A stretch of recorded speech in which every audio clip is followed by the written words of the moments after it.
Le mois de mai sera-t-il toujours aussi joli avec un jour férié de moins? Et que dire de Pâques? La chasse aux œufs aura-t-elle la même saveur en sachant que le lendemain lundi, il faudra aller travailler? Le Premier ministre a donc levé le voile sur son plan de redressement des comptes publics avec cette mesure polémique, la suppression du lundi de Pâques et du 8 mai.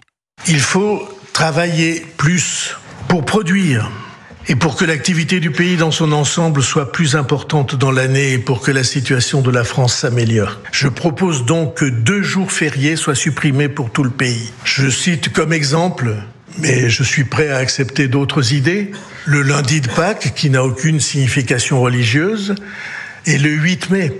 C'est le pays tout entier qui se met au travail ou qui se remet au travail un jour où, depuis longtemps, il ne travaillait plus. Au passage, cette modification de notre calendrier des jours fériés rapportera plusieurs milliards au budget de l'État, simplement parce que les entreprises, les commerces, la fonction publique, la nation travaillera et que notre production sera améliorée.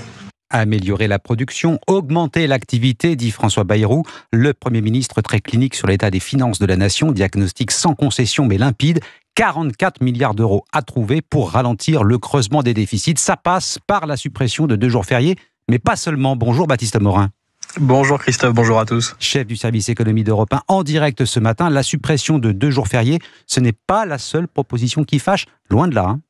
Exactement, il y a aussi le gel des dépenses de l'État et des collectivités, la suppression de 3000 postes de fonctionnaires dès l'année prochaine et puis le non-remplacement d'un départ à la retraite sur 3. 5 milliards d'euros d'économies, ça c'est sur les dépenses de santé. L'année blanche sur les prestations sociales dont les retraites. Le gel du barème de l'impôt sur le revenu.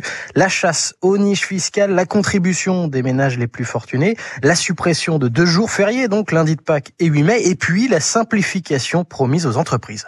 Les propositions du Premier ministre qui ont reçu le soutien appuyé jusque-là du patronat. Oui, d'abord parce que François Bayrou n'a pas évité les sujets sensibles, comme le souligne l'économiste Anthony Morlet-Lavidali du cabinet Rexecode. Il faut quand même souligner le courage politique d'un tel plan, puisqu'il pointe le doigt sur des sujets qui jusqu'alors avaient été des lignes rouges pour un certain nombre de partis, mais qui étaient nécessaires de corriger pour parvenir à rétablir la santé de nos finances publiques. Le Premier ministre a aussi multiplié les mesures, celles d'urgence pour stabiliser la dette, et puis celles de fond pour augmenter la production. Pour Denis Lebosset, président du cabinet ARC qui accompagne les entreprises en difficulté, François Bayrou a coché de nombreuses cases.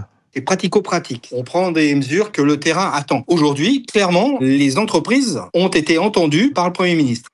Seule mesure contraignante pour les entreprises, une contribution leur sera demandée pour les 2 jours fériés travaillés à partir de l'année prochaine, un peu sur le modèle de ce qui se fait pour la journée de solidarité. Baptiste Morin, chef du service économie d'Europe 1, en direct.